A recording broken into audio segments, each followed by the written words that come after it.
அப்படின்னு சொல்லி, அதாவது பாண்டிய மன்னனிடம் பிரம்படிப்பட்ட பிறகு அவர் சொன்ன வார்த்தை, எமது அடியான் மாணிக்கவாசகன் பெருமையை உலகறியச் செய்யவே நாம் இந்த நிகழ்ச்சிகளெல்லாம் செய்தோம். அவரை போற்றி நீ பெருவாழ்வு வாழ்வாயாக அப்படின்னு அரசனுக்கும் ஏனையோருக்கும் அந்த குரலானது கேட்கிறது. அசரீரி வாக்கு, இறைவனுடைய குரல் கேட்கிறது. அதன் பிறகு வாதவூரர் பாண்டியனிடம் கேட்கிறார், இறைவனுடைய திருவடி தொண்டு செய்ய என்னை உரிமையாக்குறதே இந்த உலக ஆட்சி எனக்கு தர்றதுக்கு ஒப்பாகும். அதனால் எனக்கு அத்தகைய ஒரு உரிமை எனக்கு வேணும். அதாவது தாம் இருந்த அந்த அமைச்சர் பதவியை விலக முயற்சிக்கிறார். அமைச்சர் பதவியிலிருந்து தம்மை விடுவித்து கொள்ள விருப்பம் கொள்கிறார். அதுதான் உண்மை. நம்ம எப்பவுமே இந்த பதவி அப்படிங்கிறது நம்ம வாழ்க்கையில் இருக்கிற எல்லா விஷயத்தையும் மறைக்கும். இந்த பதவி அப்படிங்கிறது இந்திரனுக்கு கூட ஆணவத்தை கொடுத்தது. இந்திரன் கூட இந்த பதவியை காரணம் காட்டி எத்தனையோ தவறுகள் செய்திருக்கிறான். காரணம் பதவியை தக்க வைத்துக் கொள்வது தான், வேற ஒன்றும் இல்லை. அப்போ பதவி அப்படிங்கிறது தவறுகளை செய்ய தூண்டுவது. வேற வழியே இல்லை. அந்த பதவியை காப்பாற்றணும் அப்படின்னா அவன் அதை செஞ்சு தான் ஆகணும் அப்படிங்கிற கட்டாயத்தில் இருக்கான். இது சில நேரங்களில் ராஜ நியதியாக கடைபிடிக்கப்படுகிறது.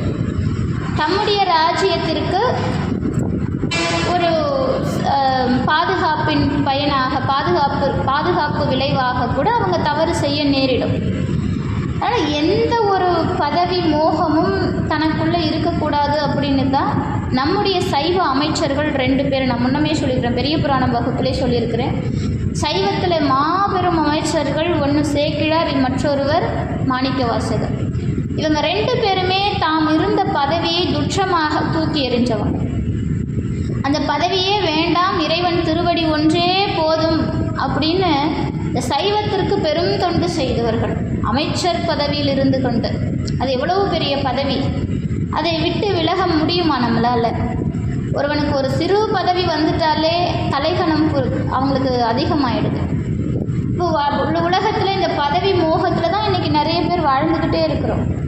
அப்படி இருக்கையில் அப்பேற்பட்ட பதவி பாண்டிய நாட்டில் இந்த பாண்டிய மன்னனுக்கு முதல் அமைச்சராக இருக்கிறதெல்லாம் சாதாரண விஷயம் இல்லை. மன்னனுக்கு அடுத்தபடியாக அவர் தான் இருக்கிறார். அப்படிப்பட்ட பதவியிலிருந்து தம்மை விலக்கி கொண்டு இறைவனையே நினைந்து உருக அவன் திருவடியை சேர்வதற்காகவே தம்மை அர்ப்பணித்து கொண்டவர் மணிவாசக பெருமான்.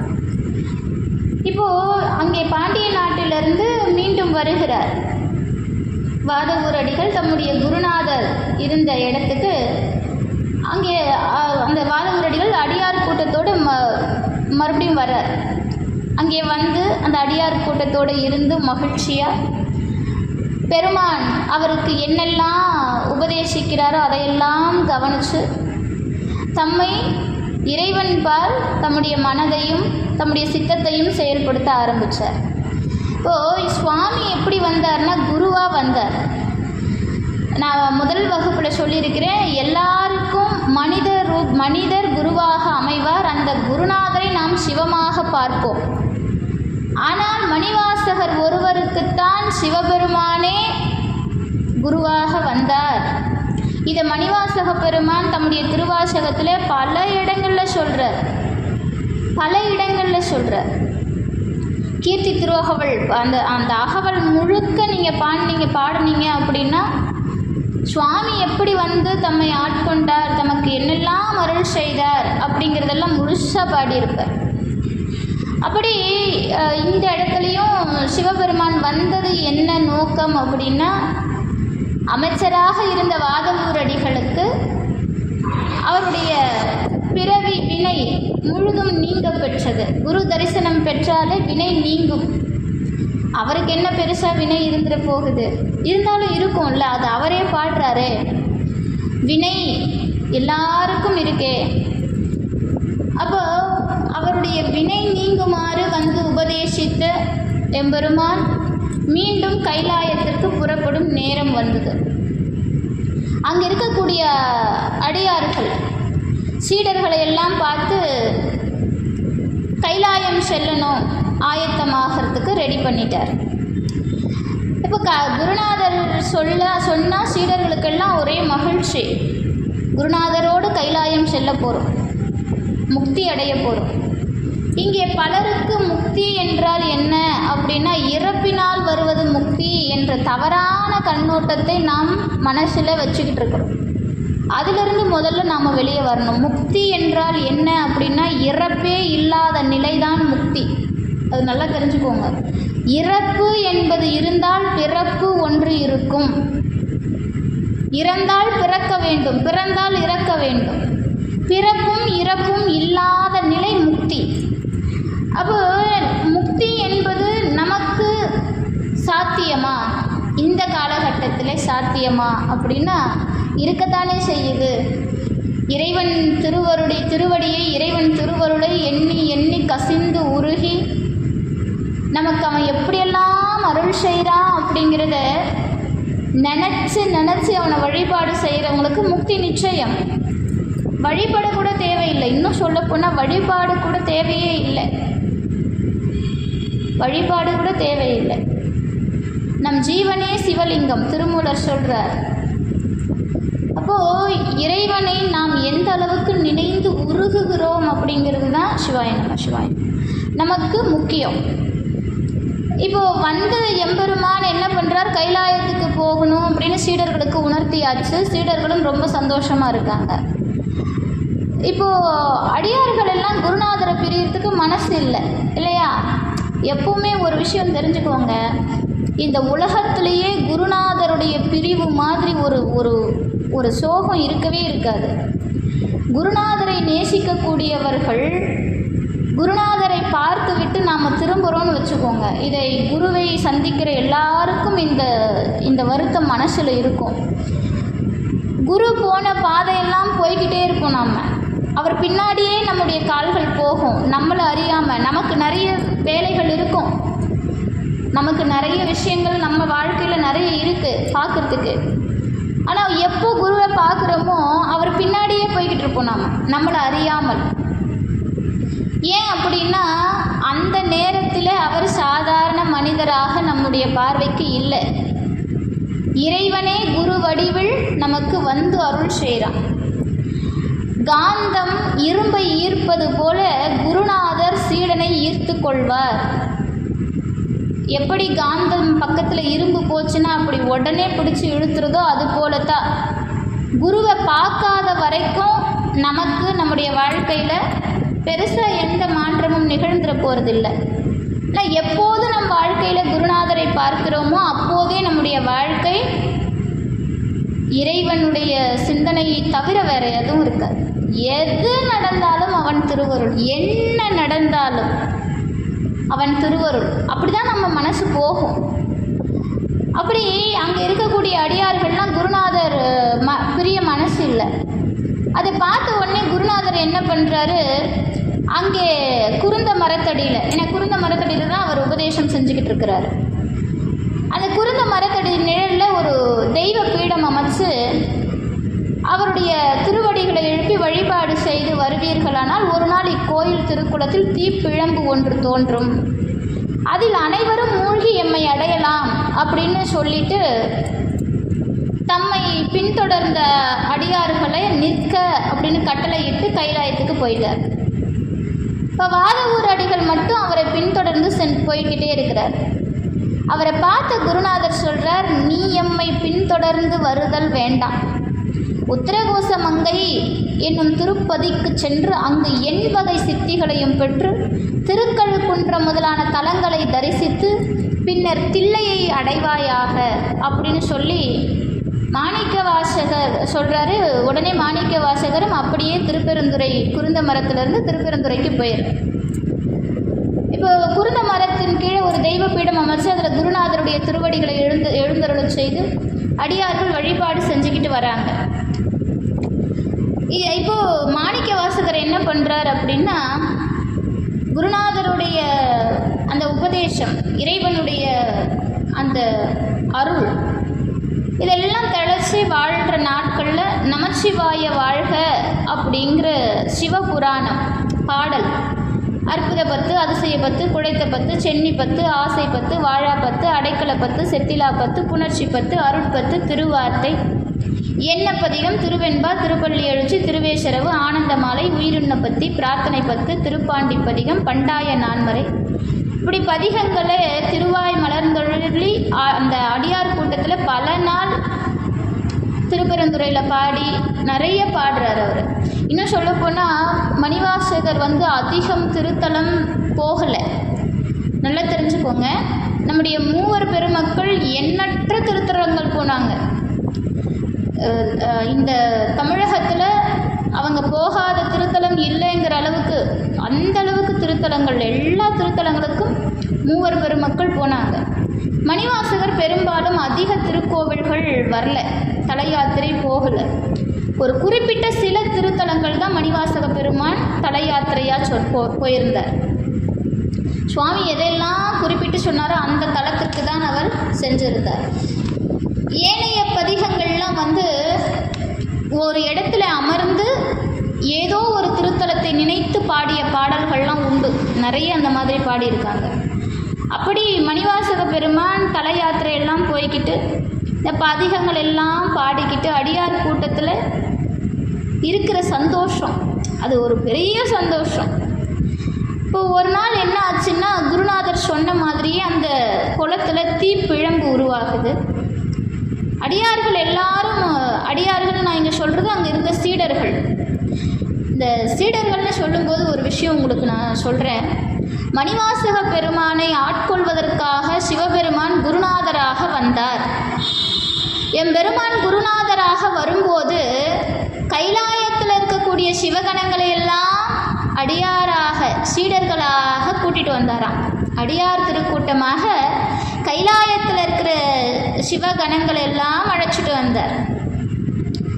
இதில் ஒரு வேடிக்கை என்னன்னா, ஏற்கனவே இந்த புவி வாழ்க்கையில் அடியார்களாக இருந்தவர்கள் தான் சிவகணத்தில் ஒருவராக இடம்பெற முடியும். இப்போ நாமெல்லாம் அடியார்களா அப்படின்னா அந்த அந்த நிலையை நாம் இன்னும் அடையலை அப்படின்னு தான் சொல்லணும்.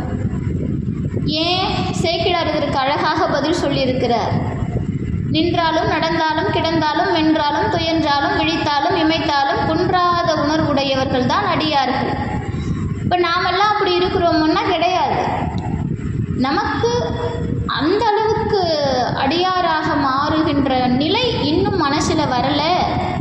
இதை ஒத்துக்கிட்டு தான் ஆகணும். அப்படிலாம் இல்லைங்க, நான் எந்த எதிர்பார்ப்பும் இல்லை, எனக்கு சிவபெருமான் தான் முக்கியம், சிவபெருமானுடைய வழிபாட்டை தவிர, அந்த முக்திங்கிற வார்த்தையை தவிர வேற எது மேலே எனக்கு ஆசை இல்லை அப்படின்னு சொல்லிட முடியுமா நம்மளால்?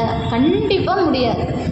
அப்படின்னு சொல்லிட்டா நம்மளால் பேசவே முடியாது. அடுத்து நம்ம பேசுறதுக்கு இந்த உலகத்தில் வார்த்தைகள் இல்லை, தேவையே இல்லை. முக்தி ஒன்றே நாம் வேண்டும் பொருள் என்றால் இந்த உலகத்தில் நாம் எதுக்காகவும் இங்கே நின்றுட்டு இருக்க தேவையில்லை. நம்முடைய போக்கு சிவன் போக்காக மாறிவிடும். அதனால தான் சித்தன் போக்கு சிவன் போக்குன்னு சொல்லுவாங்க. இப்போது இந்த இடத்துல அதாவது அடியார்களை எல்லாம் சிவகணங்களாக போகிறாங்க. இந்த உலகத்தில் சிவன் அடியார்களாக வாழ்ந்தவர்கள் அனைவரும் சிவகணங்களாக மாறினார்கள்.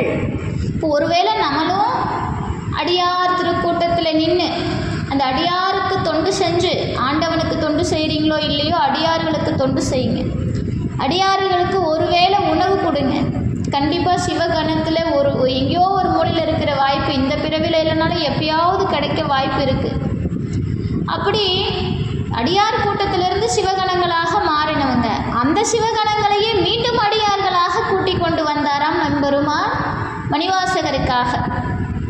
அப்படி கூட்டிகிட்டு மீண்டும் அவர்களுக்கு முக்தி அப்படிங்கிற ஜோதி பிழம்பை காட்டி சிவகணங்களாக அழைச்சிக்கிறார். இப்போது அந்த இடத்துல அந்த ஜோதி பிழம்பு வந்த உடனே அங்கே அடியார்களாக இருந்த எல்லாரும் ஐந்தெழுத்தை ஓதிக்கொண்டு அதில் மூழ்கினார்கள். பெருமான் அம்மையப்பெராய் ரிஷப வாகனத்தில் எழுந்தருளி அங்கே அருட்காட்சி வழங்கி அருளினார். இப்போ அடியார்கள் எல்லாரும் சிவகணங்கள் ஆயினார்கள். மாணிக்க வாசகர் அந்த நேரத்தில் என்ன பண்ணிக்கிட்டு இருக்கிறாரு? ஒரு கொன்றை மர நிழலில் சிவயோகத்தில் அமர்ந்துட்டு இருக்கிறார். சிவயோகத்தில் அமர்ந்துட்டுருக்கிறார். இந்த நிகழ்ச்சியை இப்போது குருந்த மரத்தடியில் நிகழ்கின்ற இந்த சிவயோக தீப்பிழம்ப அவர் பார்க்குறாரு. அதில் அடியார்கள் எல்லாம் மூழ்கி முக்தி அடைகிற காட்சியை பார்க்குறாரு. இந்த நிகழ்ச்சியெல்லாம் யோக காட்சியில் அறிந்த அடிகளார் அடியார்களை பிரிவை தாங்க முடியல, குருநாதருடைய பிரிவை தாங்க முடியல. இந்த குருந்த மரத்தடியில் இருந்த குருநாதருடைய திருவடி பீடத்தை அப்படியே கட்டி பிடிச்சி அழுகுறார். திருச்சதகம் வரும்போது அவருடைய அழுகையை பற்றி நான் சொல்கிறேன். அந்த பீடத்தை கட்டி பிடித்து குருநாதர் தம்மை விட்டு பிரிந்ததை எண்ணி எண்ணி எண்ணி அழ ஆரம்பிக்கிறார்.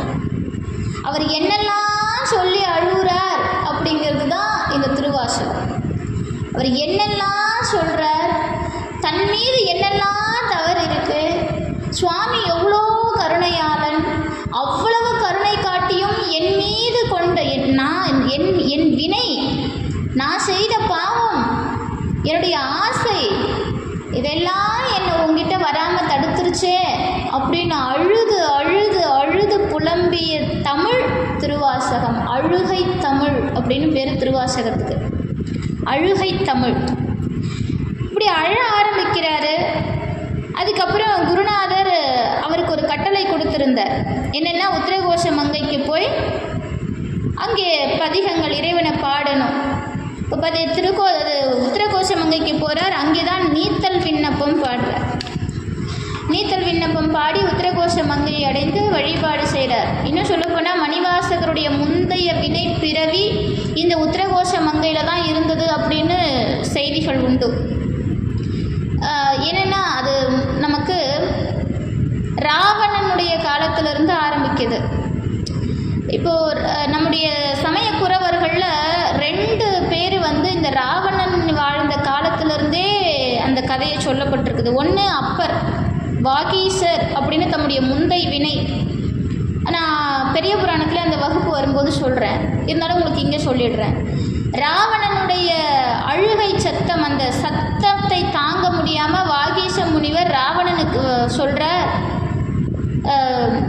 தசமுகா, ஏன்னா ராவணனுக்கு அப்போது ராவணன்னு பெயர் கிடையாது, தசமுகன். தசமுகா, ஏன் இப்படி செய்தாய்? கைலாய மலையை தூக்க முடியுமா? அங்கே அம்மையப்பராய் வீற்றிருப்பது எம்பெருமான் அல்லவா? ஆதியும் அந்தமும் இல்லா அருட்பெரும் ஜோதி அல்லவா அங்கே வீற்றிருக்கிறது. அத்தகைய கைலாய மலையை உன்னால் அசைக்க முடியுமா அப்படின்னு ராவணனுக்கு அறிவுரை சொல்லி, சரி நீ செஞ்சுட்ட, இறைவனுடைய மனம் குளிர சாமகானம் பாடு அப்படின்னு அறிவுறுத்துகிறார். அதன்படி தசமுகனாக இருக்கக்கூடிய ராவணன் சாமகானம் பாடி இறைவனை மகிழ்வித்து எண்ணற்ற வரங்களை வாங்குகிறார். அதன் பயனாக வாகீச முனிவர் இந்த பூ உலகத்தில் மருள் நீக்கியார் அப்படிங்கிற அவதாரம் எடுத்து வருகிறார். இதெல்லாம் அப்பர் சுவாமிகளுடைய வரலாறு நம்ம பார்க்குறது. இப்போ மணிவாசகருடைய வரலாறும் இதே போன்று முந்தை வினை பயனை சொல்லும்போது மணிவாசக பெருமான் உட்பட கிட்டத்தட்ட 1000 அடியார்கள் சீடர்கள் உத்திரகோஷ மங்கையில் சுவாமி சிவபெருமான் குருவாக அமர்ந்து உபதேசித்து கொண்டிருக்கிறார். இந்த உத்திரகோஷ மங்கை தான் உலகத்தில் முதல் சிவாலயம் அப்படின்னு போற்றப்படுகிறது. இந்த உத்திரகோஷ மங்கையில்தான் சிவபெருமான் முதல்ல அம்பாளுக்கு மட்டும் நடன காட்சி அளித்ததாக குறிப்பிட்டு சொல்லப்படுது. இந்த உத்திரகோஷ மங்கையில்தான் மண்டோதரி தவம் செய்தாள் அப்படின்னு சொல்லப்படுது. இந்த உத்திரகோஷ மங்கையில்தான் ராவணனுக்கும் மண்டோதரிக்கும் திருமணம் நடந்ததாக சொல்லப்படுது. இப்படி எண்ணற்ற வரலாற்று சான்றிதழ்கள் அந்த உத்திரகோஷ மங்கை திருத்தலத்திற்கு உண்டு. அப்படி சுவாமி உத்திரகோஷ மங்கைக்கு போகிறார் மணிவாசக பெருமான். நான் இந்த கதையை சொல்லிடுறேன் முதல்ல. இப்போ 1000 சீடர்கள் அங்கே உட்காந்து உபதேசம் கேட்டுட்ருக்குறாங்க. சுவாமி உபதேசித்து கொண்டிருக்கிறார், ஆகமங்களையும் வேதங்களையும் உபதேசித்து கொண்டிருக்கிறார். அப்போது மண்டோதரி தவம் செஞ்சுக்கிட்டு இருக்கிறார். சிவபெருமானின் அருளை பெற தவம் செய்து கொண்டிருக்கிறார். இது ஒரு வரலாறு, முந்தைய வரலாறு. சிவபெருமான் மண்டோதரிக்கு அருள் செய்வதற்காக அங்கிருந்து புறப்பட்டு செல்கிறார். போகும்போது தம்முடைய சீடர்களை பார்த்து ஒரு விஷயம் சொல்கிறார். நான் வரும் வரை இந்த ஏடுகளை நீங்கள் பத்திரமா பார்த்துக்கிட்டுருங்க, பாதுகாத்து வச்சுக்கிட்டுருங்க. இந்த இடத்துல ஒரு ஜோதி பிழம்பு தோன்றும்.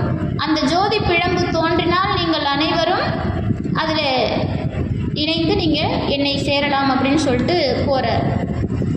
இப்போ அங்கே போனவர் மண்டோதரியினுடைய தவத்திற்கு மெச்சி குழந்தை ரூபத்தில் போகிறார். சிவபெருமான் குழந்தையாக போகிறார். இது ஒரு முந்தைய வரலாறு இது, அதனால் எளிமையாக சொல்லிடுறேன்.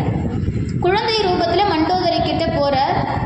அங்கே வந்த ராவணன் என்ன செய்கிறான், அந்த குழந்தையினுடைய பேரழகை, அந்த ஒரு ஒரு பேராற்றல் நிறைந்த அந்த அழகான குழந்தையை தூக்கி கொஞ்ச ஆரம்பிக்கிறான். இது இங்கே நடந்துக்கிட்டு இருக்குது. இதுக்குள்ளவே இங்கே 1000 பேர் உபதேசம் வாங்கிட்டு இருந்தாங்க இல்லையா, அந்த இடத்துல ஒரு பெரும் ஜோதி. ராவணன் அங்கே குழந்தையை தொட்ட உடனே இங்கே பெரும் ஜோதி ஏற்படுது. அந்த ஜோதியிலே எல்லாரும் அந்த தீப்பிழம்புல மூழ்கி முக்தி அடைகிறாங்க. ஆனால் ஒருவர் மட்டும் சிவபெருமான் கொடுத்த அந்த ஏடுகளை அப்படியே பத்திரப்படுத்தி கொண்டு அமர்ந்து கொண்டிருக்கிறார். இப்போ எம்பெருமான் வந்து நீ ஏன் இந்த முக்தியில் கலக்கலை அப்படின்னு கேட்கும்போது, சுவாமி இந்த ஏடுகளை காப்பாற்றவே நான் அமர்ந்து கொண்டிருந்தேன் அப்படிங்கிறார். இப்போ அதற்கான பிறவியாகத்தான் மணிவாசக பெருமான் அடுத்த பிறவிலே வாதவூரடிகளாக பிறந்து சிவபெருமான் யார் என்ற தத்துவத்தை திருவாசகம் மூலமாக உலகத்திற்கு கொடுத்து, அது மட்டுமல்ல எந்த நூலுக்கும் இறைவனே வந்து எழுதியது கிடையாது. ஆனால் திருவாசகத்தை மட்டும் இறைவனே வந்து எழுதும் அளவிற்கு திருவாசகத்தில் அப்படி என்னையா இருக்குன்னு கேட்குற அளவுக்கு இந்த திருவாசகத்தை இறைவன் எழுதி கொண்டு மணிவாசக பெருமானுக்கு தில்லையிலே ஜோதியிலே கலந்த ஒரு அற்புதமான நாள் ஆனி மகம் நட்சத்திரம். இப்படி இறைவன் மணிவாசக பெருமானை முந்தை வினை காரணமாக ஆட்கொண்டார். இப்போ உத்திரகோச மங்கை என்ன அப்படின்னா அவருடைய முற்பிறப்பின் வினை அங்கே தான் ஆரம்பிக்குது. உத்திரகோச மங்கைக்கு போகிறார், அங்கே நீத்தல் விண்ணப்பம் உள்ளிட்ட பதிகங்களை பாடுறார். அப்போது அந்த தளத்தில் இறைவன் திருப்பெருந்துறையில் காட்டிய அதே குருந்த மர கோலத்தை காட்டி அருளுகிறார். அந்த கோலத்தை கண்டு மகிழ்ந்த இவர் மணிவாசக பெருமான் அங்கே அந்த உத்திரகோச மங்கையில் தான் அட்டமா சித்திகளை பெறுகிறார். பிறகு பல திருப்பதிகளை வணங்கி கொண்டு பாண்டிய நாட்டை கடந்து சோழவள நாட்டுக்கு வருகிறார். திருவிடை மருதூர் அப்படிங்கிற ஊருக்கு வந்து அந்த இடைமருதில் ஆனந்த தேனாக எழுந்து அருளி இருக்கக்கூடிய இறைவன் அவரை வணங்கி திருவாரூரை அடைந்து அங்கே புற்றிடம் கொண்ட பெருமானை வணங்கி திருப்புலம்பல், அந்த புலம்பல்லாம் கேட்கணும். நாம சிவசிவா நம்முடைய வாழ்க்கையில் திருவாசகத்தை ஒரு முறையாவது முழுவதுமாக படிச்சிடணும். அப்படி இல்லைன்னா இந்த பிறவி ஈடேறாதுங்க. திருவாசகத்தை ஒரு முறையாவது முழுமையாக படிக்கணும். அப்படி முழுமையாக 658 பாடலையும் படிக்கும்போது நீங்கள் 658 பாட்டுக்கு உட்காந்து அழ தேவையில்லை. ஏதாவது ஒரு பாடலை கேட்கும்போது உங்களை அறியாமல் கண்ணீர் வருகிறது அப்படின்னா அதுதான் திருவாசகத்தின் மகிமை. நம்மளை அழ வைக்கும் அந்த பதிகம்லாம். அப்படி புலம்பல் அப்படிங்கிற பதிகத்தை பாடுறார். அதன் பிறகு சீர்காழியை வந்தடைந்து தோணியப்பரை தரிசனம் செஞ்சு பிடித்த 10 அப்படின்னு பாடுறார். அந்த பிடித்த 10 தான் எங்கெழுந்தருளுவதினியே அந்த பாட்டு. சிக்கென பிடித்தேன் அந்த பாட்டு அங்கே தான் வருது. இங்கே சீர்காழியில் தோணியப்பரை தரிசனம் செஞ்சு பிடித்த 10 அப்படிங்கிற பதிகத்தை அங்கே தான் பாடுறார். அங்கே பாடிய பிறகு அங்கிருந்து புறப்பட்டு சோழ நாடை கடந்து நடுநாட்டை அடைந்து திருமுதுகுன்றம், திருவெண்ணை நல்லூர் இப்படி பல தலங்களை தரிசிச்சுக்கிட்டு அண்ணாமலைக்கு வருகிறார். திருவண்ணாமலைக்கு வருகிறார். அங்கேயும் இறைவன் குரு ரூபத்தில் குருந்தமர திருக்கோலம் காட்டி அருளுகிறானா. அந்த காட்சியை திருவண்ணாமலையில் திருவெம்பாவையிலையும் சொல்கிறார். இந்த காட்சியை கண்டு வணங்கிய அடிகளார் அந்த தலத்திலேயே பல நாள் தங்கியிருக்கிறார். திருவண்ணாமலையில் தான் அவர் அதிகம் தங்கிய தலம் அப்படின்னா அது திருவண்ணாமலை தான். இந்த திருவண்ணாமலையில் தங்கியிருக்கும்போது அவர் தங்கியிருந்த காலம் பார்த்திங்கன்னா அந்த மார்கழி மாதம். அப்போ மார்கழி மாதம் வருது, திருவாதிரைக்கு முன்னாடி ஒரு 10 நாள் இந்த கன்னி பெண்கள்லாம் விடியற்கால எழுந்து, இன்னைக்கெல்லாம் யாரும் எழுறது இல்லை. நம்ம எழுற நேரமே வந்து பார்த்திங்கன்னா மணி 8, 9, 10, 11 அப்படியே போயிடுச்சு. அன்னைக்கு காலகட்டத்தில் பெண்கள் விடியற்கால எழுந்து வீடுகள் தோறும் ஒருவரை எழுப்பிக்கிட்டு நீராடி வழிபாடு செஞ்சு அவங்க வாய்மொழியாக வைத்து திருவெம்பாவை அந்த ஊர் பெண்கள் அம்மானை பாடுற காட்சி இதெல்லாம் சுவாமி பார்க்குறார். இதெல்லாம் வச்சு திருவம்மாவனை பாடுகிறார். சிவபெருமானுக்கு திருவாசகத்தில் ரொம்ப பிடிச்ச பாடல் எதுன்னா பாவை தான். ஏன்னா அவரே சொல்கிறார், பாவை பாடிய வாயால் கோவை பாடுன்னு கேட்டிருக்கிறார். அப்போது திருவாசகத்தில் இருக்கிற அத்தனை பாடல்களில் அவரை ரொம்ப வெகுவாக ஈர்த்தது திருவெம்பாவை அப்படின்னு நாம் நினச்சிக்கலாம். இப்போது திருவெம்பாவை, திருவெம்மானை இதெல்லாம் பாடி பிறகு திருவண்ணாமலையிலிருந்து வந்து காஞ்சிபுரம் வந்து அங்கிருந்து திருக்கழுக்குன்றம் அடைகிறார். திருக்கழுக்குன்ற பதிகம்தான் நமக்கு ரொம்ப, அதாவது இறைவன் இவரை எப்படி ஆட்கொண்டார், குருநாதர் திருக்கோலத்தோடு வந்து காட்சி கொடுத்த இறைவன் இவரை எப்படி ஆட்கொண்டார் அப்படிங்கிறது இந்த திருக்கழுக்குன்ற பதிகத்தில் தான் ரொம்ப தெளிவாக வரும். அப்போ அங்கேருந்து திருத்தில்லை எல்லையை அடைஞ்சு திருத்தலத்தை தரிசிக்கிறார். அந்த தில்லையே சிவலோகம் போல காட்சி அளிக்கிறது. அந்த நகரை அடைந்த மணிவாசக பெருமான் அந்த வீதிகளெல்லாம் கடந்து கிழக்கு திருவாயில் வழியாக திருக்கோவிலுக்கு வருகிறார். நல்லா தெரிஞ்சுக்கோங்க, சுவாமி கிழக்கு திசையிலிருந்து வந்தார். மணிவாசக பெருமான் தில்லையிலே கிழக்கு திசையிலிருந்து வருகிறார். இப்போ சிவகங்கையில் நீராடி வலமாக சிற்றபையில் எழுந்தருளிருக்கும் ஆனந்த நடராஜ பெருமானை ஆறா அன்பினில் கண்டு கண்ணீர் வார உளம் நெகிழ்ந்து வணங்குகிறார். குருநாதராக எழுந்தருளி வந்து காட்சி கொடுத்த இறைவனை தில்லை சிற்றம்பலத்திலே கண்டு தரிசித்து பேரானந்தம் பெற்று ஆனந்த கண்ணீர் பெருக கண்டப்பத்து அப்படிங்கிற பதிகம் பாடுகிறார். கண்டப்பத்து அந்த பதிகம் பாடி தில்லையிலே கீழ் திசையிலே ஒரு தவச்சாலை அமைத்து பல நாள் தங்கியிருக்கிறார். தினம் அம்பலவாணனுடைய ஆனந்த நடனத்தை தரிசனம் செஞ்சு வருவார். அங்கே இருந்து திருப்புலிச்சிரம், திருநாகேஸ்வரம் இப்படி பல தலங்களுக்கு போகிறார். மீண்டும் தில்லைக்கு வருகிறார். தில்லையிலே அடிகளார் அருளி செய்தது தான் குலாப்பத்து, கோயில் திருப்பதிகம், கோயில் மூத்த திருப்பதிகம், கீர்த்தி திரு அகவல், திருவண்ட பகுதி, போற்றி திரு அகவல், திருப்பொற்சுன்னம், திருத்தெள்ளேனம், திருவுந்தியார், திருத்தோல் நோக்கம், திருப்பூவள்ளி, திருப்பொன்னூசல், அன்னைப்பத்து, திருக்கோத்தும்பி, குயில்பத்து, திருத்த சாங்கம், அச்சப்பத்து, இந்த அச்சப்பத்து, அச்சோப்பத்து இதெல்லாம் தில்லையில் பாடினது தான். இப்போது மாணிக்க வாசகர் தில்லையில் இருக்கக்கூடிய காலகட்டத்தில் சிவனடியார் ஒருத்தர் சிதம்பரத்திலிருந்து ஈழ நாட்டிற்கு செல்கிறார், இலங்கை. இவர் இந்த வரலாறு இன்னும் சொல்லப்போனால் மணிவாசக பெருமானுடைய வரலாறு இலங்கையிலே மிக தெளிவாக உள்ளது. நமக்கு கிடைத்த வரலாறை விட இலங்கையில்தான் மணிவாசக பெருமானுடைய உண்மை வரலாறு பொதிந்து கிடக்கிறது. இலங்கை தான் வந்து திருவாசகம் எழுதிய மணிவாசக பெருமானுடைய முழு வரலாற்றையும் அங்கே நம்ம பார்க்கலாம். அங்கே அவருடைய நூல்களும் வெளியிடப்பட்டிருக்கிறது இலங்கையில். இப்போது சிவனடியார் ஒருத்தர் சிதம்பரத்திலிருந்து ஈழ நாட்டிற்கு போகிறார். அந்த அடியார் செம்பொன்னம்பலம், திருவம்பலம், திருச்சிற்றம்பலம் அப்படிங்கிற திருநாமங்களை இடைவிடாது சொல்லி கொண்டிருக்கக்கூடிய இயல்பு அவருக்கு. அவர் ஈழம் சென்றிருந்த காலத்தில் ஈழ நாட்டில் புத்த சமயம் மேலோங்கி இருந்தது. அந்த சமயத்தில் புத்த சமயம் மேலோங்கி இருந்தது ஈழத்தில். இவ்வடியாரின் இயல்பை கண்ட சிலர் அரசன்கிட்ட போய் அவருடைய செய்கைகளை சொல்கிறார். அந்த அரசன் அந்த சிவனடியாரை சபைக்கு அழைத்து வருமாறு செய்கிறார்.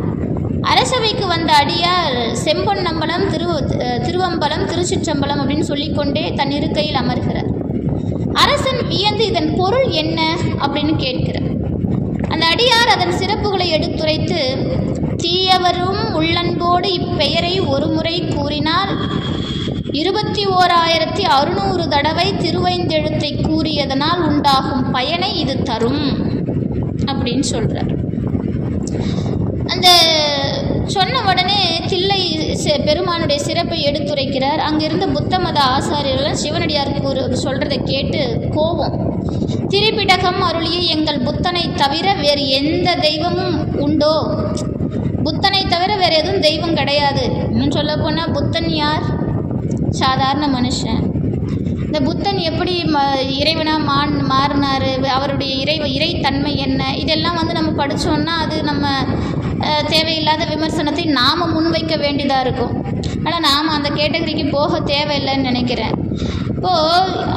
இப்போ தில்லைக்கு சென்று சைவத்தை வென்று புத்தனே கடவுள் என்று நிலைநாட்டி வருவேன் அப்படின்னு சூளுரைத்து அந்த அடியார் அங்கிருந்து எழுறார். ஈழத்தரசனும் தன் ஊமை பெண்ணையும் உடன் அழைத்து கொண்டு புத்த சாரியனுடன் தில்லைக்கு வருகிறார். ஏன்னா அந்த ஈழத்தில் இருக்க அந்த அரசனுக்கு ஒரு ஊமை மகள் இருந்தார். அந்த மகள் ஊமை.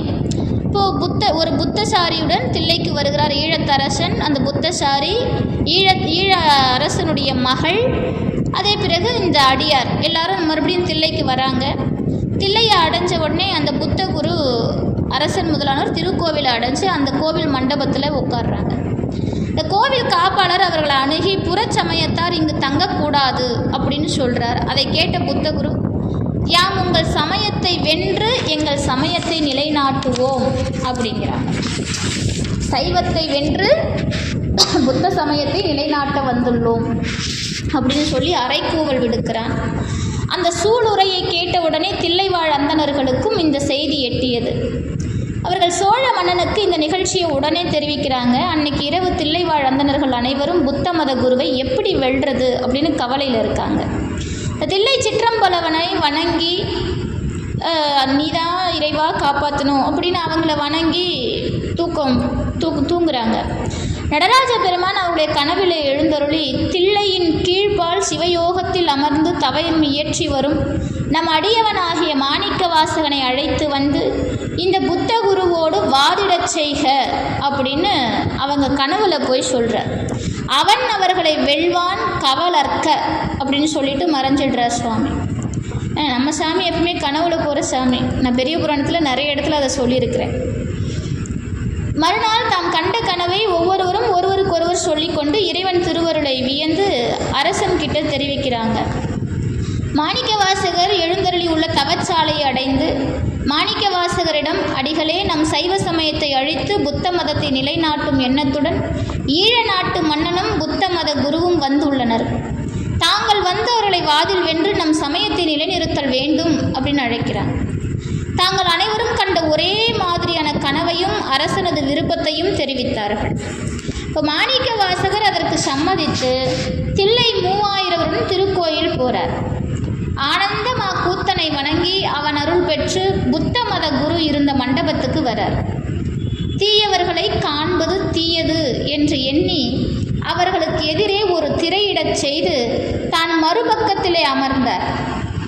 சோழ மன்னனும் மறையோரும் புலவர்களும் அந்த அவையில் கூடியிருந்தார்கள். சோழன் மாணிக்க வாசகரை பணிந்து புத்தர்களை வாதில் வென்று நம் சமயத்தை நிலை பெறச் செய்வது தங்கள் கடமை. தோல்வியுற்ற புத்தர்களை முறை செய்வது என் கடமை என்று வேண்டிக் கொண்டார். பின்னர் மாணிக்க வாசகர் புத்த குருவை விழித்து வந்த காரியம் என்ன அப்படின்னு கேட்கிறார். வாதத்தை தொடங்குகிறார். வாதம் தொடர்ந்தது. மாணிக்க வாசகர் எத்துணை உண்மைகளை எடுத்துரைத்தாலும் அவை புத்த குருவின் செவிகளில் கேட்கல. ஏன்னா ஒருத்தனுக்கு இதுதான் உண்மைன்னு சொல்லி அவனுக்கு புரிஞ்சா பரவாயில்லை, புரிஞ்சுக்கிட்டவங்கிட்ட நம்ம உண்மை, அதாவது தூங்குற மாதிரி நடிக்கிறவனை எழுப்ப முடியாது. தூங்குறவனை எழுப்பிடலாம், தூங்குற மாதிரி நடிக்கிறவனை எப்படி நாம் எழுப்புறது?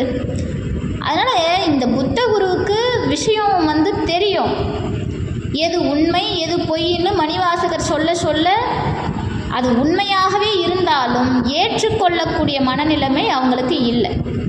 அகங்காரம் அவர்களுடைய கண்ணை மறைத்தது. இப்போது அந்த புத்தகுரு என்ன பண்ணுறார், இவர் என்ன சொன்னாலும் அதை கேட்கவே காது கொடுத்து கேட்கல. அப்படி கேட்காம இருந்ததும் மட்டும் இல்லாமல் மாணிக்கவாசகர் கூறிய வாதத்தை மறுக்கிறதுக்கு வேற வழி இல்லாமல், ஏன்னா ஆப்போசிட்டில் இருக்கிற பார்ட்டி ரொம்ப உண்மையான விஷயங்களை முன்மொழியும் போது அதை எதிர்க்கிற தன்மை இருக்கணும். அப்படி இல்லைன்னா என்ன பண்ணுவாங்க அப்படின்னா, நிந்தனை செய்வது. அது அன்னைக்கு காலம் தொட்டு இன்னைக்கு வரைக்கும் இருக்குது. உண்மையை ஒருவன் உரைக்க சொல்லும்போது பொய்யாக நிற்கக்கூடியவன் அந்த உண்மையை தவறாக புறம்பெயர்த்து கூறுவது என்பது அந்த காலம் தொட்டு இந்த காலம் வரைக்கும் இருக்குது. இன்னைக்கு தான் கொண்ட கொள்கையை எப்படியாவது வெற்றியடைய செய்ய வேண்டும் என்பதற்காக இறைவனையே நிந்திக்கிற கூட்டம் இன்னைக்கு அதிகம். இறை சின்னத்தை பயன்படுத்தாதீங்க. ஏன் பள்ளிக்கூடம் போகிற குழந்தைங்களுக்கு இறை சின்னத்தை கையில் கயிறு கூட கட்டக்கூடாதுங்கிற விஷயம்லாம் வர்ற அளவுக்கு நாம் முட்டாள் கூட்டமாக இருந்து கொண்டிருக்கக்கூடிய காலம் இன்னைக்கு காலம். இன்றைக்கி மட்டும் இல்லை, அது அன்னைக்கும் இருந்திருக்கு. அப்படி சிவன் நிந்தனை செய்கிறான். ஒரு கட்டத்துக்கு மேலே மாணிக்கவாசகர் சொல்கிற விஷயங்களை பொறுக்க முடியாத அந்த குரு, அந்த புத்த குரு என்ன பண்ணுறான்னா சிவன் நிந்தனை செய்கிறான். அதை கேட்ட உடனே மாணிக்கவாசகருக்கு கோபம் வருது. இந்த மாணிக்கவாசகருக்கு சிவநிந்தனை செஞ்ச உடனே கலைமகளை வேண்டி, சிவநிந்தை செய்யும் நாவில் நீ இருத்தல் பொருந்துமோ? இவர்கள் நாவை விட்டு அகழ்வாயாக, இது இறைவன் ஆணை என்று கூறுகிறார். கலைமகளை நினச்சி, ஏன்னா நாக்கில் ஒரு விஷயம் தெரிஞ்சுக்கோங்க, நம்முடைய நாக்கு என்பது கலைமகள் குடியிருக்கக்கூடிய இடம். அதை கொண்டு இறைவன் துதிப்பாட வேண்டுமே தவிர இறைவனை நிந்திக்கக்கூடாது. அப்படி நிந்தித்தால் அந்த நாமகள் நம்மை விட்டு விலகுவார். நாமகள் நம்மை விட்டு விலகினால் நம்முடைய சொற்களே நம்மை அழித்துவிடும். இது நாம் எத்தனையோ இடங்களில் பார்க்குறோம். இறை நிந்தனை செய்யும் யாரும் சிறப்பாக இருந்ததாக வரலாறு கிடையாது. அவர்கள் பேசிய வார்த்தைகளே அவர்களை அழிவுக்கு உள்ளாக்கும். அதனால் மணிவாசக பெருமான் கலைமகளை நினைத்து, சிவநிந்தை செய்யும் நாவில் நீ இருத்தல் பொருந்துமோ? அந்த நாவை விட்டு அகழ்வாயாக, இது இறைவன் ஆணை என்று கூறுகிறார். உடனே புத்தகுரு, அதாவது அந்த மாத்திரத்தில், அவர் சொன்ன மாத்திரத்தில் புத்தகுருவும் அவரோடு வந்தவர்கள் எல்லாம் ஊமையாயிடுறாங்க. புத்தகுரு மட்டும் இல்லை, அவர் கூட வந்த எல்லாருமே, ஈழத்திலிருந்து வந்தாங்க இல்லையா, அத்தனை பேருமே ஊமையாயிடுறாங்க. இதை பார்த்த மாத்திரத்தில் மன்னனுக்கு ஆச்சரியம். மணிவாசகரை வணங்கி, சுவாமி, என் மகள் பிறவி ஊமையாக இருக்கிறார், அவளை பேசும்படி செய்தால் நான் தங்களுக்கு அடிமையாவேன் அப்படின்னு சொல்கிறான். மாணிக்கவாசகர் அதற்கு இசைந்து அந்த பெண்ணை அந்த அவைக்கு வரவழைத்து அமர்த்தி, பெண்ணே, இந்த புத்தன் கேட்ட கேள்விகளுக்கு விடை கூறு. புத்தன் கேட்டது, அதாவது புத்த குரு கேட்டது மணிவாசகர் கிட்ட கேள்வி. பக்கத்தில் அந்த மன்னனுடைய பெண் ஊமையாக இருக்கிறாள். மணிவாசகருடைய அந்த தவ வலிமை பாருங்க. மணிவாசக பெருமானே சிவபெருமான் என்பதெல்லாம் அடியார்களுடைய கூற்று. வந்த மணிவாசகர் சிவத்தின் அம்சம் அப்படின்னு சொல்லுவாங்க. இன்றைக்கும் நாயன்மார்கள் வரிசையில் மணிவாசக பெருமான் வராததற்கு காரணம் அவர் சிவபெருமானே என்று நிறைய பேர் சொல்கிறது உண்டு. வாரியார் சுவாமியும் அதை முன்மொழிகிறார். அப்படி மணிவாசக பெருமான் அந்த பெண்ணை வரவழைத்து அமர்த்தி, இந்த புத்தன் கேட்ட கேள்விக்கு பதில் சொல்லுன்றார். அந்த பொண்ணு ஊமை, பிறவியிலேயே ஊமை, பிறவியிலேயே பேசும் திறன் இல்லாத ஒரு குழந்தை. அந்த பெண்ணை கூப்பிட்டு பேசுன்னு சொல்கிறார். அதுவும் இல்லாமல் அந்த புத்தன் கேட்ட கேள்விக்கு பதில் சொல்லுங்கிறார். அந்த பெண்ணும் அனைவரும் வியந்து மகிழ்கிற மாதிரி புத்தகுருவினுடைய வினாக்கள் எல்லாத்துக்கும் அந்த பெண் பதில் சொல்கிறார். அந்த வினா விடைகளே திருச்சாழல் அப்படிங்கிற திருப்பதிகம். நான் திருச்சாழல் வரும்போது இதை இன்னும் ஆழமாக சொல்கிறேன். இந்த வரலாறுகளெல்லாம் இப்போ நான் சொல்கிற அத்தனை வரலாறுக்கும் சான்று திருவாசகம், திருவாசக பாடல்கள் வரும்போது இன்னும் தெளிவுபடுத்துகிறேன். இப்போ திருச்சாழல் அப்படிங்கிற பதிகத்தில் அது இருக்குது. இந்த ஈழ மன்னன் அதை பார்த்து மகிழ்ந்து மணிவாசகருடைய திருவடியிலே விழுந்து வணங்கி சைவ மதத்துக்கு வந்துட்டான். அவையோர் அனைவரும் மணிவாசக பெருமானை போற்றி துதித்தார்கள். ஈழ மன்னன் திருநீரும் கண்டிகையும் பூண்டு அடிகளை பணிந்து புத்தகுருவும் மற்றவர்களும் பேசும் திறம் பெற அருள் செய்ய வேண்டும் அப்படின்னு வேண்டான். இந்த சைவத்துடைய தன்மை பாருங்க, சைவத்துக்கு வந்த மாத்திரத்தில் அவனுடைய மனம் அன்பை சார்ந்து விட்டது. அதனால தான் சிவநிந்தனை செய்த புத்தகுருவை கூட பேசுகிற திறனை வர வைங்க அப்படின்னு வேண்ட வச்சது. அவங்க சொன்ன உடனே அங்கிருந்த அனைவரும் அந்த ஊமைத்தன்மை நீங்கி பேசும் திறம் பெறுகிறார்கள். எல்லாரும் மணிவாசகரை வணங்கி தாங்கள் செய்த குற்றத்தை மன்னிக்கும்படி வேண்டி அந்த புத்தகுருவும் அவரை சூழ வந்த அனைவரும் சைவர்களாகவே மாறுகிறார்கள். அதான் விஷயம். புத்தகுருவும் அவரை சூழ வந்த அனைவரும் சைவர்களாக மாறுகிறார்கள். மாணிக்க வாசகரும் திருக்கோயிலுக்குள் சென்று சபாநாயகரை வணங்கி தம் தவச்சாலைக்கு எழுந்தருளுகிறார்.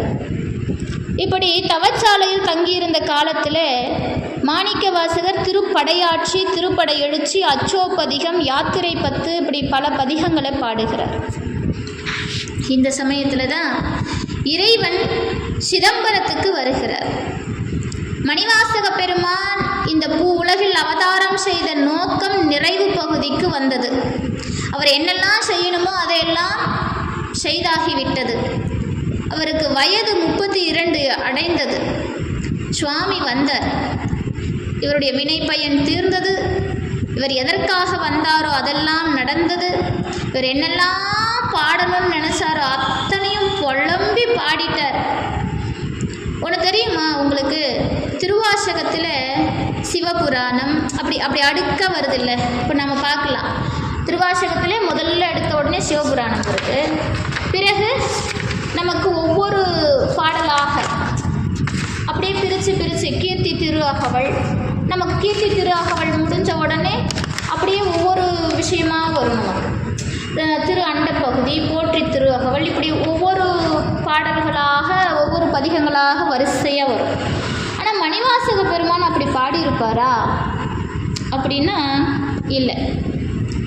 மணிவாசக பெருமான் எதையும் ஆராய்ந்து இது இப்படி தான் வரணும், அது அப்படி தான் வரணும் அப்படின்லாம் பாடலை. மணிவாசக பெருமானுக்கு வந்தது கவிதை இல்லை, பாடல் அல்ல. சிவபெருமான் தனக்கு செய்த அருள், அவனுடைய அருளை தம் வார்த்தைகள் மூலமாக கொட்டி தீர்த்தார். அழுது புலம்புறார். ஒரு மனுஷன் இறைவனை நினச்சி அழுது புலம்பும் போது இந்தெந்த வார்த்தை, இந்தெந்த பாடல் இங்கே வரணும்னு ஒரு வரைமுறை இருக்குமாங்க? கண்டிப்பாக இல்லை. அவர் அழுத அழுகை, அந்த காதல் தான் திருவாசகம். மணிவாசக பெருமான் தம்மை பெண்ணாக்கினார். மணிவாசகர் மட்டுமல்ல, இந்த உலகத்தில் இருக்கக்கூடிய அத்தனை ஆன்மாக்களும் பெண்கள். பெண் ஆன்மா, பெண். அந்த பரமாத்மா ஒருவனே ஆண், அந்த பரம்பொருள் ஒருவனே ஆண். இந்த உலகத்தில் இருக்கிற அத்தனை ஆன்மாக்களும், மனிதர்கள் மட்டுமல்ல, எல்லா ஜீவராசிகளும் அந்த பரம்பொருளை அடையவே விரும்புகிறது.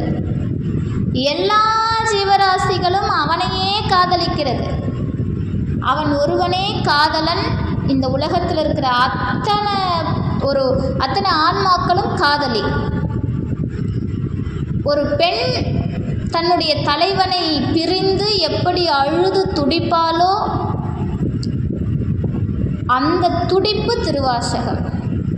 தன் தலைவனை விட்டு பிரிந்த ஒரு தலைவியினுடைய கதறல், அந்த ஏக்கம், அந்த அழுகை திருவாசகம். சுவாமி குருநாதராக வந்தார். வந்து தம்மை ஆட்கொண்டு தமக்கு அருள் செய்து, அதுவும் எப்படியெல்லாம் அருள் செய்கிறார் தெரியுங்களா? இதெல்லாம் பாடலுக்குள்ளே போகும்போது நான் சொல்கிறேன். அந்த அருளை செய்து தம்மை விட்டு விட்டு போயிட்டாரே அப்படின்ட்டு அழுது அழுது அழுது துடிக்கிறார். அவருடைய நோக்கம் வேறு எதுவுமே இல்லை. அவருடைய நோக்கம் வேறு எதுவுமே இல்லை.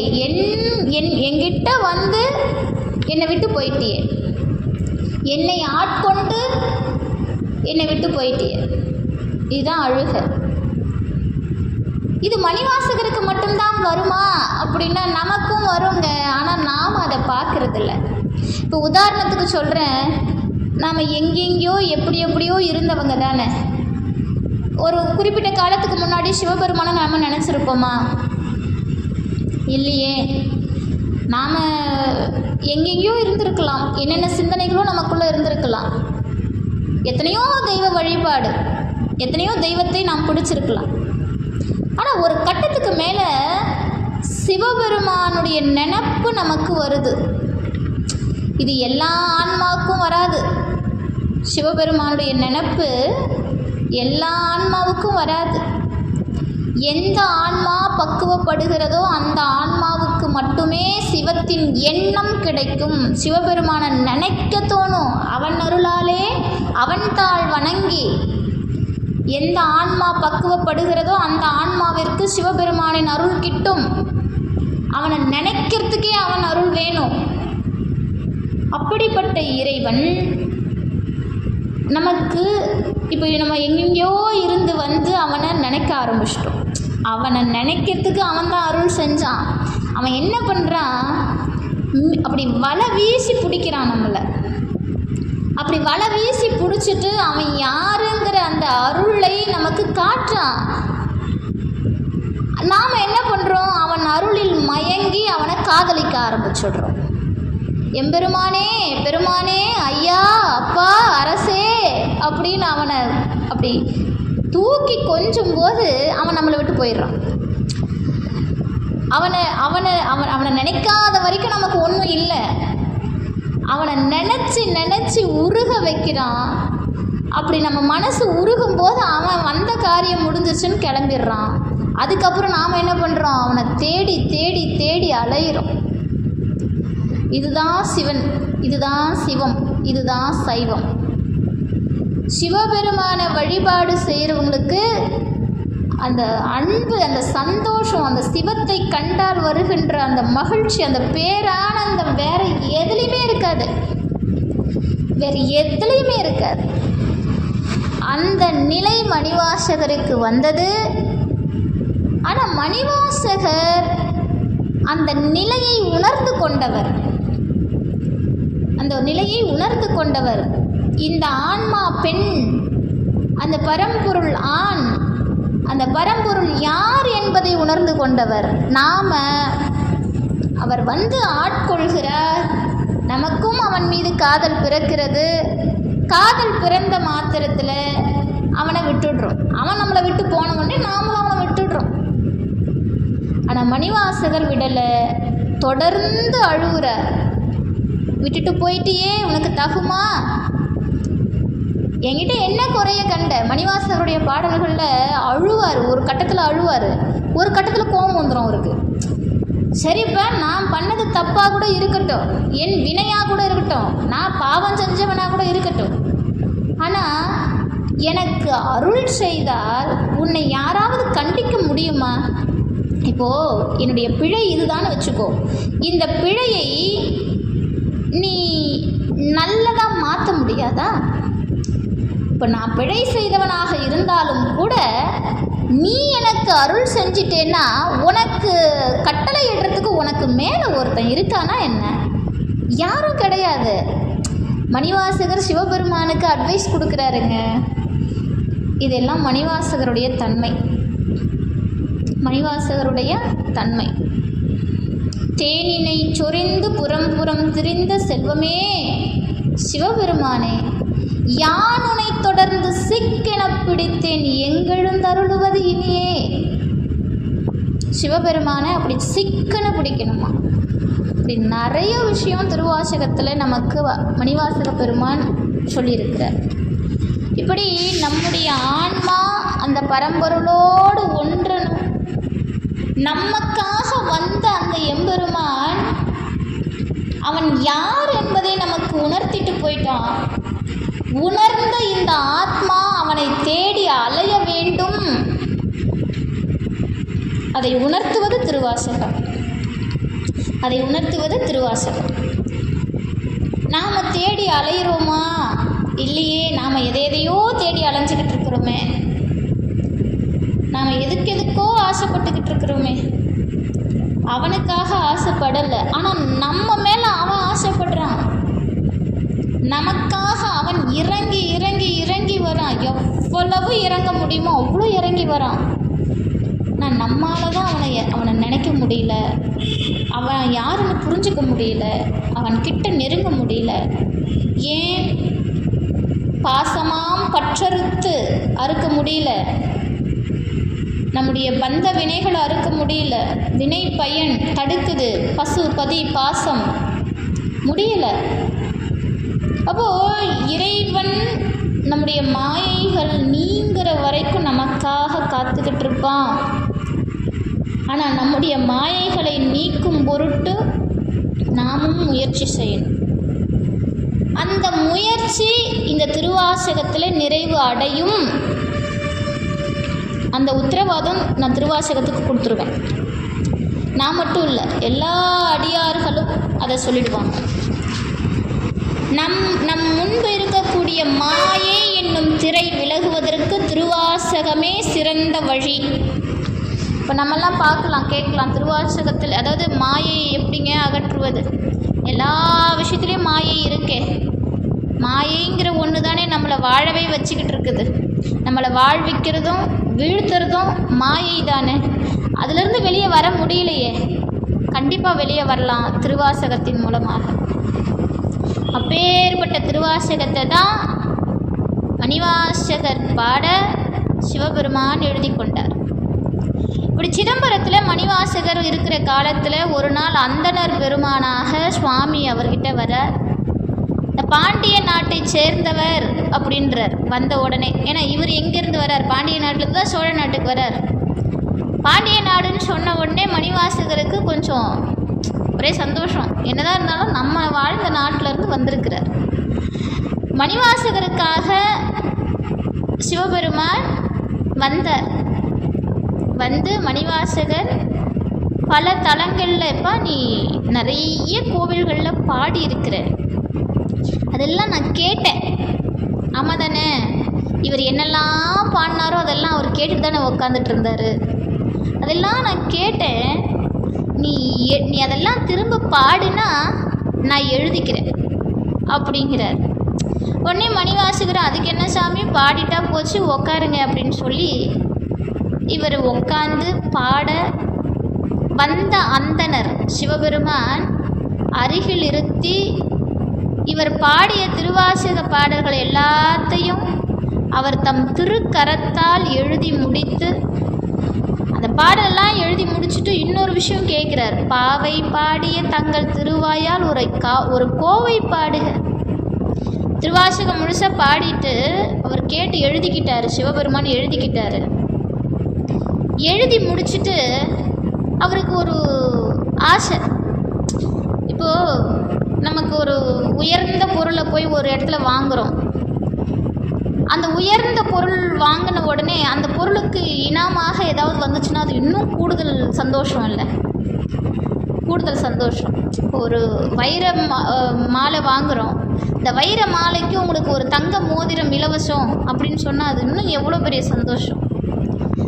அப்படி சிவபெருமான் திருவாசகத்தெல்லாம் இவர் சொல்ல சொல்ல சொல்ல சொல்ல இவர் எழுதிக்கிட்டார். எழுதிக்கிட்டு நான் முதல்ல சொன்னேன், 658 பாடல்கள் இருக்குது திருவாசகத்தில், 51 பதிகம். இந்த 51 பதிகத்தில் சிவபெருமான் வந்து அதாவது சொல்லுவாங்க இல்லையா, ரொம்ப நேசிச்சிருப்பார் போல இருக்கு.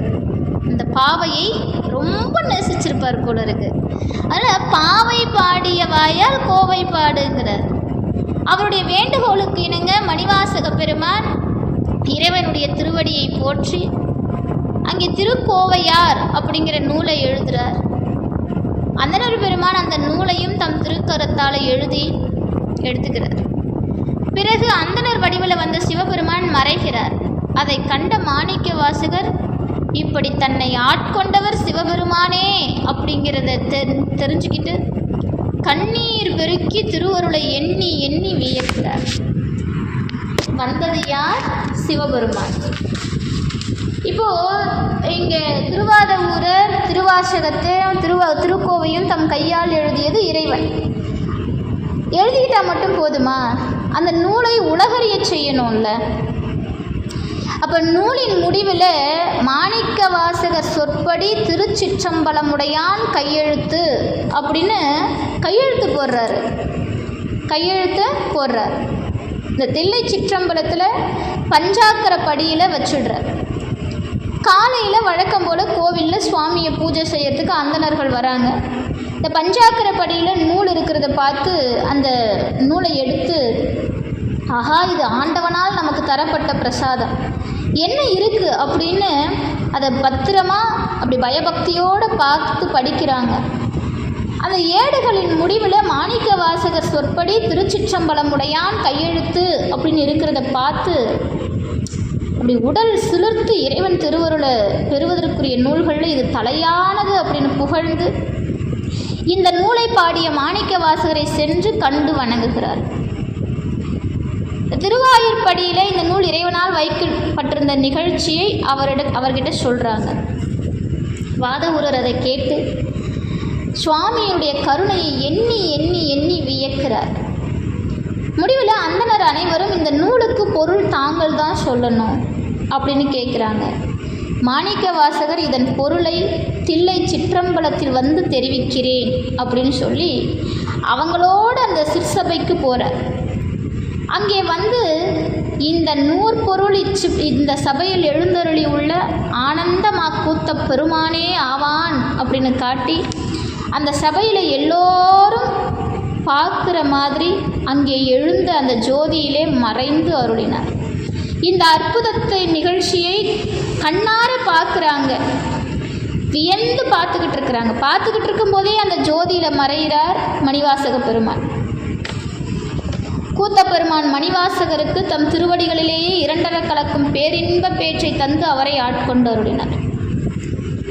இப்போது ஒரு விஷயம், மாணிக்க வாசகர் அப்படிங்கிற பெயரே சிவபெருமான் வாதவூரருக்கு கொடுத்தது தான் இல்லையா?